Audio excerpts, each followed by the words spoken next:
अगस्त 2018 में Parker solar probe को launch किया गया और अक्टूबर 2018 में यह इंसानों द्वारा बनाया गया सबसे पहला ऑब्जेक्ट बन गया जो कि सन के सबसे ज़्यादा करीब से गुजरा था। पार्कर सोलर प्रोब हम इंसानों की हिस्ट्री में सबसे डेयरिंग स्पेस मिशन होने वाला था, क्योंकि पार्कर सोलर प्रोब सन के अपर एटमॉस्फेयर यानी कि कोरोना से गुजरने वाला था। अब आप शायद ये सोच रहे होंगे कि सन के अपर एटमॉस्फेयर से गुजरना तो काफ़ी आसान होना चाहिए। एक्चुअली ये काफ़ी मुश्किल है। सन के सरफेस पर टेम्परेचर्स लगभग 5000 से 6000 डिग्री सेल्सियस के बीच में होते हैं। वहीं सन के अपर एटमॉस्फेयर या कोरोना में टेम्परेचर्स 500,000 डिग्री सेल्सियस तक पहुंच सकते हैं।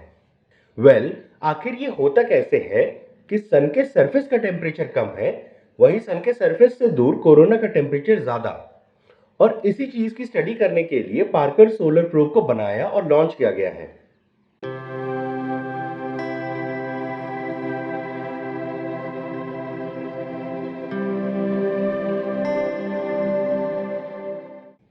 अब आप ये शायद सोच रहे होंगे कि सन के अपर एटमॉस्फेयर या कोरोना में आखिर पार्कर सोलर प्रोब काम कैसे करेगा। 500,000 डिग्री सेल्सियस के टेम्परेचर्स पे तो कोई भी मटेरियल मेल्ट हो जाएगा।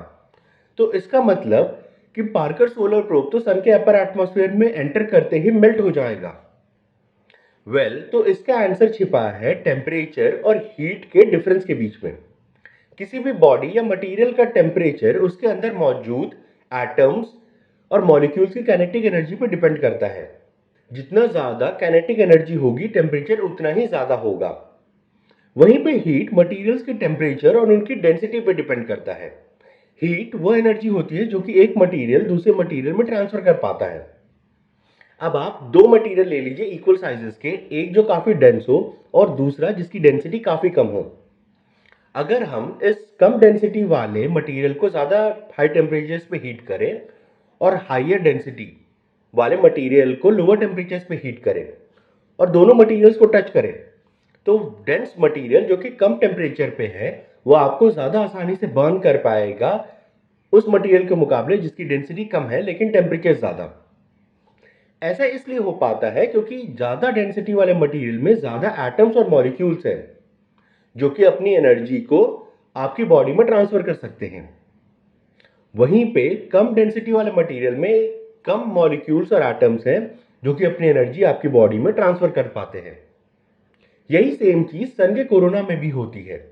सन के कोरोना की डेंसिटी काफी कम होती है और इसीलिए पार्कर सोलर प्रोब एक बार में कोरोना के काफी कम मटेरियल के साथ ही इंटरेक्ट कर रहा होगा।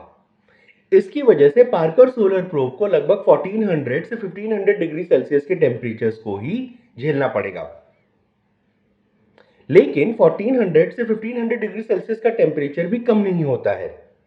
यह प्योर आयरन के मेल्टिंग पॉइंट से जस्ट नीचे होता है और ऐसे टेम्परेचर्स को विथस्टैंड कर पाना और उनमें सही से वर्क कर पाना यह काफी मुश्किल चीज है।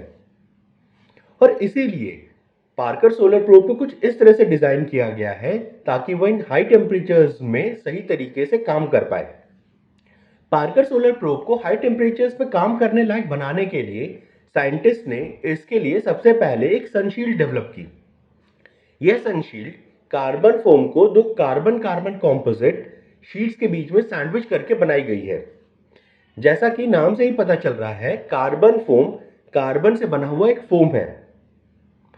यह कार्बन फोम प्योर कार्बन से बना है और फोम की तरह है, इसमें काफी सारा एम्प्टी स्पेस है। इनफैक्ट जो carbon foam Parker solar probe में यूज किया गया है उसमें 97% एम्प्टी स्पेस है।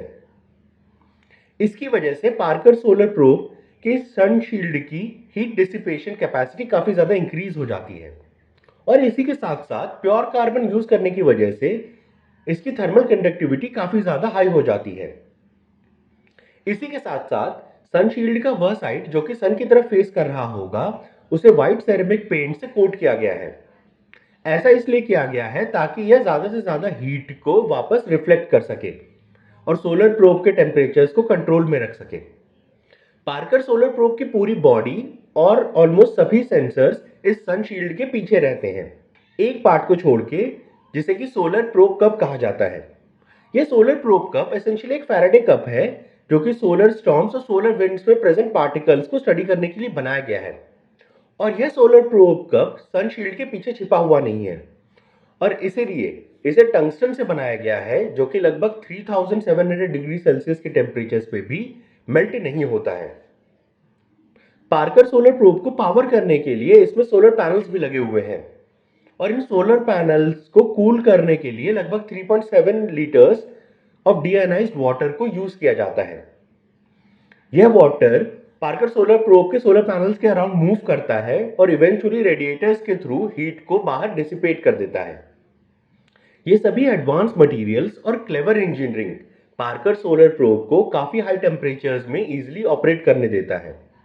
और अपने 7 साल के लंबे मिशन के दौरान पार्कर सोलर प्रोब सन के अपर एटमॉस्फेयर या कोरोना से कई बार गुजरेगा डेटा कलेक्ट करने के लिए, और यह सभी डेटा हमें अपने सन को बेटर तरीके से समझने और कोरोना की बेटर अंडरस्टैंडिंग डेवलप करने में काफी ज्यादा हेल्प करेंगी।